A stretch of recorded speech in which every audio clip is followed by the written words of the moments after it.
All right, welcome back to Natural Healing at the Source Chiropractic. We're joined again by Coach Q, and we are doing our first update. He's 4 weeks now past the original Achilles tendon rupture, and so we want to update you on his function, what he's been doing that's been super helpful, what was a little bit of a setback, we want to know those things too, and then show you our approach for care today. So Q, what's the biggest things that you've been noticing in the last couple weeks since we've shot our last video? I just feel like my leg is coming alive, like able to spread my toes. I can like communicate from head to toe. Like that's a huge feeling that I'm feeling. I can squeeze my calf and then feel communication from my calf down to my heel, right? Like before when I would try to do that, that would kind of stop in this area. So now I'm feeling that. My toes can spread, I can wiggle.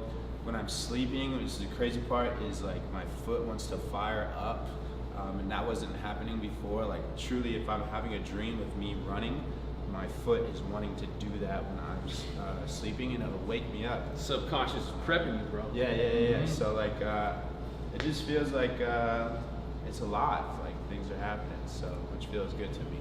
Yeah, I feel like it's not a piece that a lot of people understand.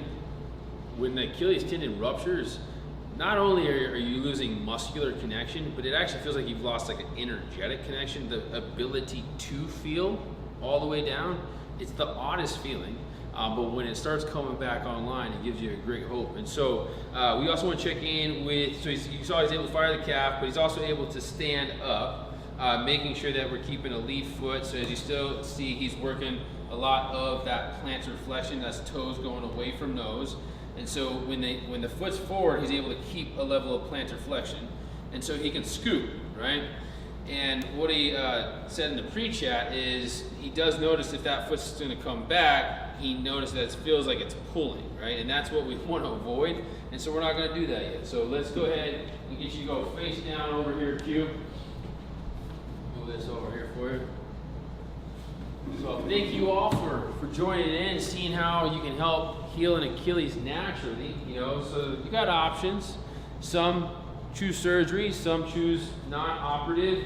Both can be effective, and that's what we want to help educate, is that you don't have to have surgery. There's some variable factors that can be included in that decision, and then ways that we can honor it. And so we want to go do a check-in on what do we see, what do we notice, what do we feel.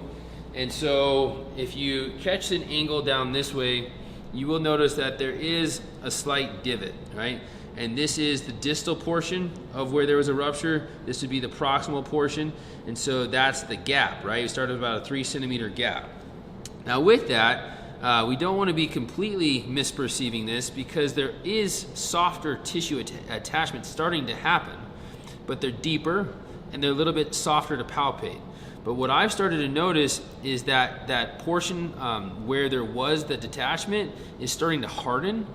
And so I want to help that move a little bit. And so we're going to do some light scraping of that. Again, we're a month in. I would not do that in the first 2-3 weeks. You actually want to let that come together as best as possible.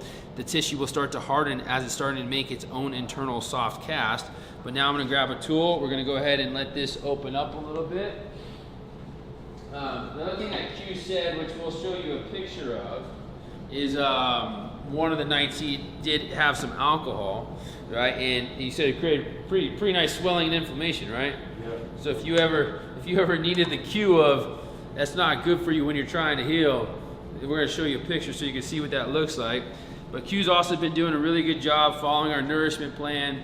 Eating food from the earth, things that fly in the sky and come out of the sea, right? If God made it, it's probably good for you. And sticking away from the things that aren't. We also was able to let go of caffeine, which was a huge one. So I believe were you saying you're having a triple shot in the morning? Is that right? Quad shot, bro. 4. Quad. He was doing a quad out the door, right? And as you can imagine, hydration is super important in tissue healing. And so if we're dehydrated, we're going to have a hard time healing. And so caffeine and coffee is a dehydrator. And so we wanted to my challenge was to get it down to half, right? But he's gone ahead and he just took it off the menu, and so he's doing well. He's also sleeping more than he ever has. He said, am I depressed or am I healing? I think he's healing. But yeah, sleeping more, napping more, going in deeper recuperation. One of the healing principles, if you want to heal, you need to focus on being in parasympathetic tone, which is the rest, digest, and heal portion of our nervous system, 80% or more of the day, right? That's ideal, specifically if you want to heal. Really, it's ideal for just standard living anyway. So, as a minimum, and parasympathetic is a tone, it's a vibration, not a position, right? So just because you're laying down doesn't mean you're in a parasympathetic tone. Now I can see how he's moving the leg. We're getting somewhere. And so you want to make sure that you can have that calm, peaceful, restful state. All right, so as I'm working on this, what I'm feeling is this bunching of tissue, which you can see underneath this stone tool, right? So as I go in, there's a bunching, I'm hitting that point, and then we're just gonna push a little bit more. And so I don't wanna scrape this, the detachment away. I wanna get the proximal portion to come down and the distal portion to come up, right? So we're still encouraging the fluid and the tissue to come together. So right there, good. So I'd say it's the big one right here is on the medial side at the distal portion of where there was a detachment. You know, to heal, it also takes a strong image. You know, can you see yourself healed? Can you see yourself doing the activities you want to do again? And you go back to it. I feel like healing is a lot like manifestation, a lot like laws of attraction. You got to be able to see it, then you got to be able to feel it, and then you create it, right? And you create it with your daily habits, your routines, the things you're thinking about. You doing all right, bro? Yeah. It's sucking pretty bad. Yeah. So as I'm doing this, what I'm noticing, I'm flinching, right? It's not enjoyable. However, it's helping. But I'm also noticing there's a huge exchange in heat. So already, you know, we're experiencing a lot of heat coming off the body, which means that whatever is inflammations in the tissues is starting to be released. And so when this is happening and you're doing this type of work, really important for people to be drinking a good amount of water and not doing the alcohol, not doing the caffeine, the things that dehydrate you. So it's not going to be a lot here. I'm wanting to break up some of the hardened tissue that is at the distal portions of the tear, right? And so I'm not going to the major tear site in between. I'm going to where the tear started, and then just right there at that little point where, as you can imagine, you had a tendon that was together, popped apart. These endpoints, the tips of my fingers, are what got hardened. And we don't want to stay too hard, otherwise you're not going to get those soft tissue tendon attachments that are starting to creep back together, right? If these are too hard, as they start to creep back together, it's going to hit that hard spot and not going to want to make its full reattachment. So we want full reattachment, and so here's a good time to start helping the tissues. Again, we're about 4 weeks in here. And then this is also a good position where you can see actually how much he's already able to fire the calf. So go ahead, Q.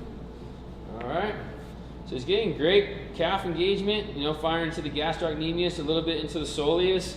And so I'm also, as he's doing that, I'm seeing a line that we need to work here that's going to help him with the soleus. So we're going to go ahead and work that as well. Where there's a will, there's a way.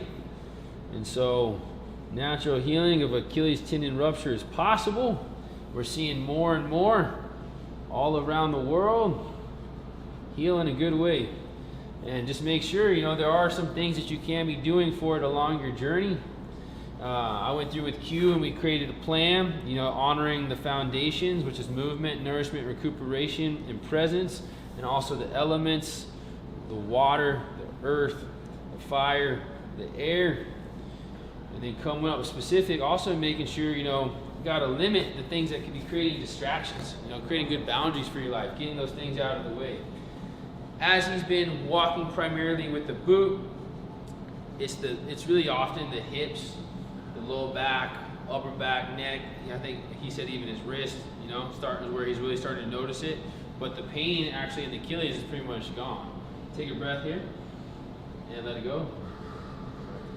So that's a transition zone where we had a dysfunction in the pelvis was causing a twist here. You can adjust the sacrum. We're going to adjust the sacrum with the drop table.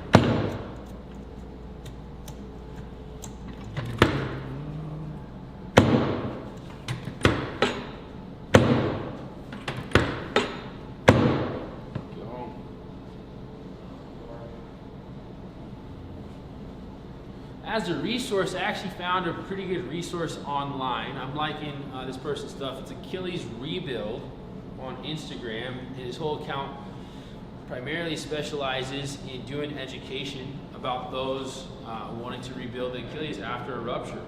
And so that's another good resource out there. And I like that he honors both the natural and the surgical way, you know, so knowing that you can get good results in either. Take a breath here. And let it out. There we go. All right, go ahead, roll to your back. Q. How we doing so far, brother? Gucci. So along with this care, you know, we've also been doing 3 BioCharger sessions a day, 5 days a week. Right now we're running the formula default, tendon support, and fascial support. And what that does is it helps provide energy specific to those cell vibrations. Through 4 primary technologies. That was one of the big things I noticed during my Achilles tear is the pulse electromagnetic field therapy is super effective. And so for those that have an opportunity to get either near a BioCharger or another PEMF device, it can be super helpful as you are rebuilding and reconnecting that tissue. Right? Keep the spine clear so that the body and the mind can properly communicate to each other.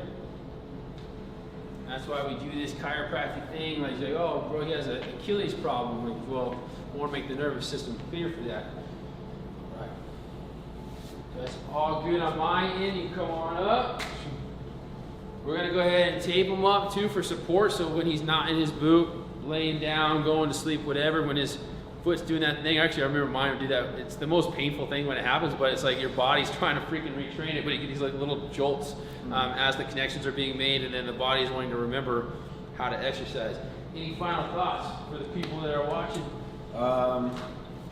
Everything has been very positive. The only setback that I've had was I was crutching through my house, and I didn't have my boot on, and my crutches hit the carpet. This was in like week 1.5.